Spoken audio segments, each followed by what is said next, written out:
ibadah kita. Kita bersyukur akhir-akhir ya.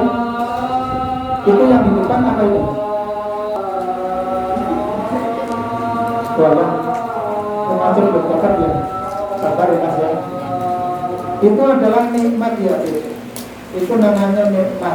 Itu yang putih, yang disetor. Itu adalah nikmat yang Allah berikan kepada kita. Itu nikmat yang langsung bisa nanti dinikmati kalau sudah hidup.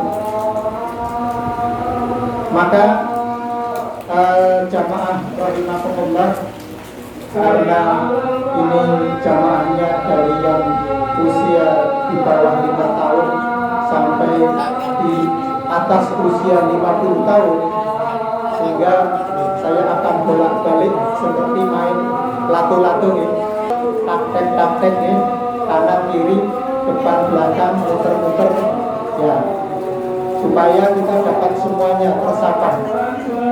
Jemaah yang kami hormati, insya Allah saya akan menyampaikan firman Allah dalam surat As-Surah, surat yang ke-42 juz 25 ayatnya 20 sampai nanti 25 ya, secukupnya saja. Nanti kalau beduknya diundur ya kita tambah ayatnya. Kalau nanti beduknya maghrib itu sampai 17:41 itu sudah tip ya, kita hentikan, kita nikmati iftar, berbuka puasa. Allah Subhanahu wa taala berfirman, A'udzu billahi minasyaitonir rajim. Bismillahirrahmanirrahim. Man kana yuridu hartsal akhirati nazid lahu fi harthihi wa man kana yuridu hartsad dunya nu'tihi minha wa ma lahu fil akhirati min nasib. Adik-adik, halo adik-adik, masih konsentrasi nggih? Nggih. Baik itu adik-adik yang usianya 5 tahun maupun yang di atas 50 tahun. Itu masih adik-adik bagi orang tuanya. Jamaah rahimakumullah, ayat ini menggambarkan, memberikan kepada kita informasi. Barang siapa yang menghendaki keuntungan di akhirat, akan kami tambahkan keuntungan itu baginya. Ya, siapa yang menghendaki keuntungan akhirat, itu akan ditambah keuntungannya. Ya, keuntungan akhirat itu apa? Keuntungan akhirat itu adalah kenikmatan yang ada di dunia yang paling nikmat, ditambah lagi nikmat yang kita bayangkan. Jadi jamaah kalau membayangkan sesuatu yang nikmat, itu di atasnya kenikmatan itu ada di akhirat. Dan itu akan didapatkan oleh kita yang beriman dan bertakwa kepada Allah. Jadi alhamdulillah kita pada usia dini adik-adik kita sudah ikut TPA. Jadi semangat ya adik-adik ya, belajar. Karena thalabul ilmi fariidatun ala muslimin wa muslimat. Karena menuntut ilmu itu adalah menjadi kewajiban bagi setiap muslim dan muslimat. Ya. Jadi muslim dan muslimat dari kecil sampai dewasa, sampai tua, nggak ada batasnya yang namanya belajar tentang kehidupan. Kalau pendidikan itu ada batasnya, pendidikan formal itu sampai jenjang doktoral atau S3. S1, SLL, S2, S apa? S-campur. Nah, S3 itu derajat belajar yang paling tinggi secara formal. Monggo Pak Emin masuk sebelah kanan, boleh, kiri boleh. Nah,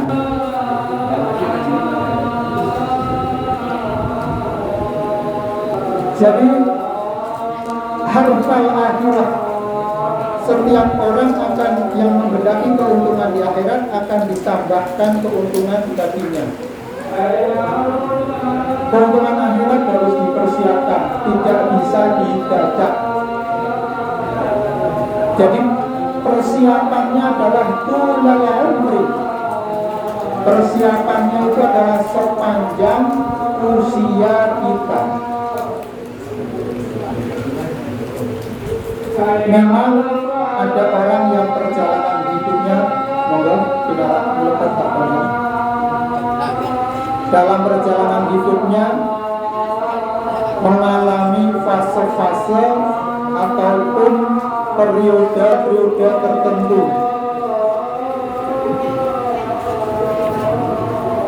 terkait dengan adanya hidayah, adanya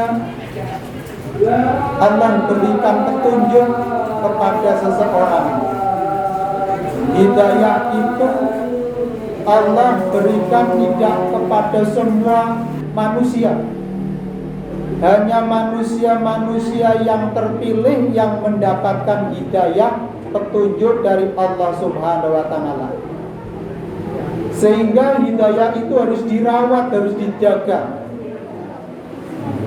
Karena setelah adanya hidayah, manusia bukan berarti sudah selesai di dalam pengabdian dalam perjalanan hidup. Nah, ini adalah dalam rangka mempersiapkan harfal akhirah, keuntungan akhirat yang harus dipersiapkan sepanjang usia kita. Nah, tadi ada orang yang perjalanan hidupnya itu berliku-liku. Sebagai contoh, kalau kita gambarkan dengan meteran gitu. Meteran atau panjangnya usia kita itu dengan diukur. Contohnya waktunya diukur dengan usia. Pada usia 1 sampai ini yang keadaan seseorang yang belum mendapatkan hidayah karena orang ini belum mendapatkan hidayah dari Allah. Orang ini lahir dalam keadaan keluarga yang jauh dari fitrah Allah, belum beriman atau belum beragama Islam. Maka katakanlah orang ini mendapatkan hidayah ketika usia 15 tahun. Sejak kelahiran sampai usia 15 tahun itu dianggap sebagai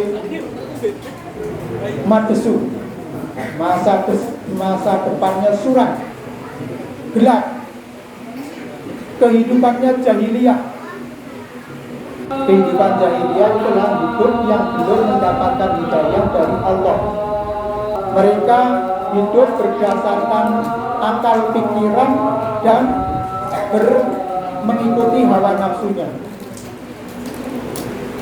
Kalau seseorang yang mengikuti hawa nafsunya, pasti lebih banyak yang negatifnya daripada yang positifnya, sekalipun menggunakan akal pikirannya. Sehingga seseorang yang mengikuti hawa nafsu cenderung tadi mengingkari Allah, karena menuhankan hawa nafsunya itu menjadi yang terdepan, yang membimbing, yang memberikan arahan kepada kita untuk melakukan sesuatu. Padahal keinginan hawa nafsu itu adalah tak terbatas. Dari keinginan manusia itu banyak sekali. sementara kemampuannya tidak atau terbatas. Maka manusia harus memilah dan memilih mana yang menjadi kebutuhannya daripada menuruti apa yang menjadi keinginan